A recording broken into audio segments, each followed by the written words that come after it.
In this video, what we're going to do is to see how we can create a custom sender ID in Twilio SMS API. Okay, so as you can see, so I just sent bulk SMS to various numbers now. So if I pull up my phone, so you see that the image, the SMS appears. You can see that it has a custom sender ID instead of having numbers like we saw before. Okay, so that is the essence of this video. You can see that it has a custom ID or sender ID instead of having a number. So this makes what you do more believable. This makes it more professional. Okay, so let's see how we can do that. So to do that, what you need to do is to log into twilio.com. On your dashboard, go to phones and look for alphanumeric sender IDs. So click on alphanumeric sender IDs. So in my case, you can see that I do not have so far. So what you need to do is to click on add sender ID.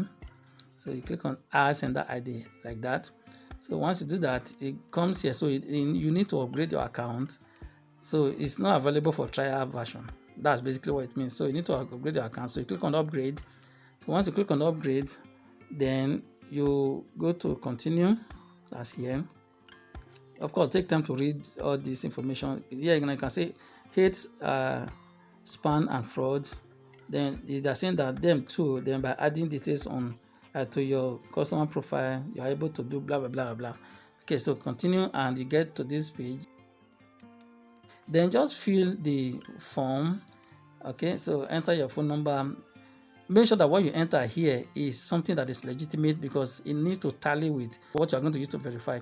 So I am currently in Nigeria, so it detects my country. So you select what you can use to verify your identity. Okay, so in my case, I need to select passport because that's what I'm going to use for verification. So once you have done that, then you take a clear picture of your passport portrait. Okay, so once you do that, but in my case, I just want to continue with another device. Then I will scan the code, the QR code, and I'll continue with another device. Then email will be sent to you. Just follow the process and you'll be good to go. And I hope this helps you. Don't forget to subscribe to this channel if you have not done so already. Like the video and share it. Thank you for watching. See you in another video.